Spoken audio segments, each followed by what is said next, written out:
오늘 아침 뉴스 보셨나요? 화면 속 중동은 시뻘건 불길과 포성으로 가득합니다. 솔직히 말씀해보세요. 그 뉴스 보면서 저 사람들 어떡해?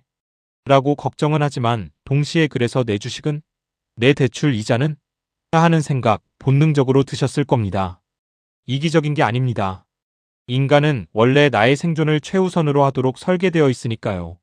하지만 진짜 문제는 우리가 느끼는 그 막연한 불안이 현실이 되는 속도입니다.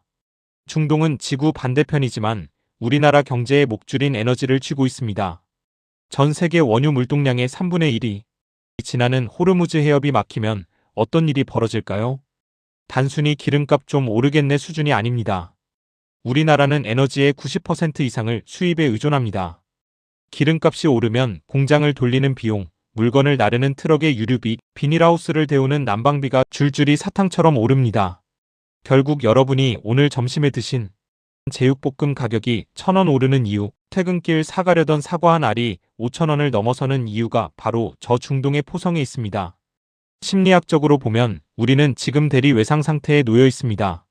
직접 폭격당하지 않았지만 내 통장이 폭격당하는 걸 실시간으로 지켜보고 있는 거죠. 왜 우리가 이 전쟁에 기민하게 반응해야 하는지 그 소름 돋는 연결고리를 지금부터 하나씩 해체해 드리겠습니다. 자, 이제 본격적인 숫자 이야기를 해보죠. 전쟁이 터지면 전 세계 돈들은 어디로 도망갈까요? 가장 겁쟁이이면서도 가장 영리한 게 자본입니다. 이들은 즉시 가장 안전하다고 믿는 달러라는 요새로 숨어버립니다. 이걸 경제 용어로 안전자산 선호 현상이라고 하죠. 자, 달러 가치가 미친 듯이 오르는 킹달러 시대가 오면 우리 같은 서민들에겐 지옥문이 열립니다. 우리나라는 원자재를 달러로 사옵니다. 환율이 1,300원에서 1,500원이 되면 앉은 자리에서 수입 비용이 15% 늘어나는 겁니다. 삼성전자, 현대차 같은 대기업들이 아무리 물건을 잘 만들어도 원재료 사오는 비용이 너무 비싸지니 이익은 깎일 수밖에 없습니다. 더 무서운 건 그 다음 도미노입니다. 한국은행은 치솟는 환율을 방어하기 위해 울며 겨자 먹기로 금리를 올려야 합니다. 돈이 빠져나가는 걸 막아야 하니까요. 여기서 3040 세대의 곡소리가 터져나옵니다. 영끌에서 집 샀는데 대출 이자가 월 100만원에서 150만원이 됐어요. 라는 인터뷰 뉴스 많이 보셨을 거예요. 이건 단순히 이자 부담을 넘어 소비의 실종을 의미합니다. 이자 내느라 돈이 없으니 외식을 줄이고 옷을 안 사고 신차 구매를 취소합니다.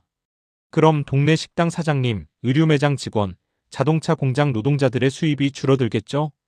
중동에서 쏜 미사일 한 발이 결국 여러분의 소비 여력과 고용 안정성을 정조준하고 있는 겁니다. 여기서 우리는 인간의 뇌 구조를 이해해야 합니다.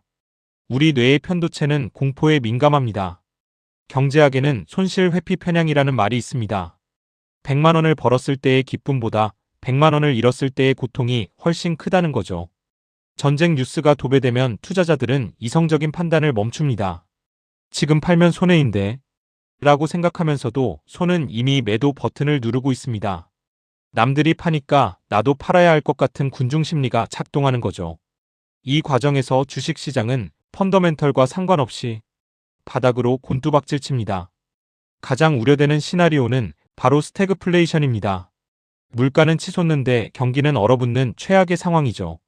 보통 물가가 오르면 경기가 좋다는 뜻이어야 하는데 전쟁으로 인한 물가 상승은 공급이 막혀 생기는 나쁜 인플레이션입니다.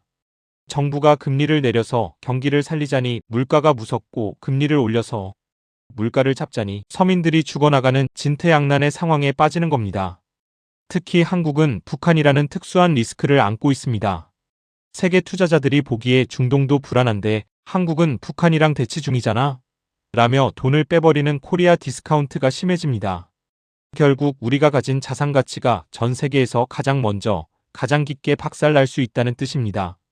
이건 단순한 비관론이 아니라 우리가 직면한 냉혹한 심리적 경제적 현실입니다. 자, 너무 무서운 이야기만 했나요? 하지만 걱정 마세요. 방법이 있습니다. 첫째, 현금 흐름의 군사를 빼야 합니다. 지금은 수익률 10%, 20%를 쫓을 때가 아닙니다.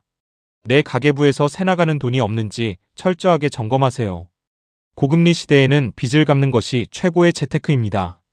만약에 사태를 대비해 최소 6개월치 생활비는 예금이나 CMA에 묶어두세요. 심리적 안정감이 있어야 위기 때 올바른 판단을 할 수 있습니다. 둘째, 정보의 홍수에서 나를 격리하세요.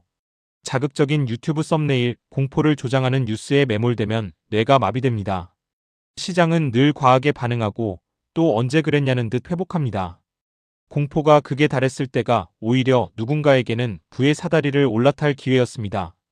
공부는 하되 감정은 섞지 마세요. 마지막으로 본업의 가치를 높이세요.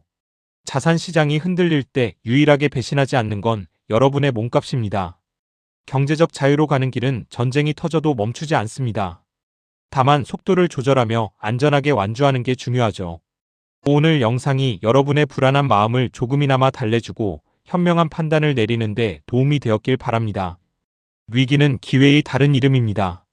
살아남는 자가 결국 승리하는 법이니까요. 오늘 내용이 유익했다면 구독과 좋아요, 알림 설정 부탁드리고요. 오늘도 흔들리지 않는 하루 보내세요.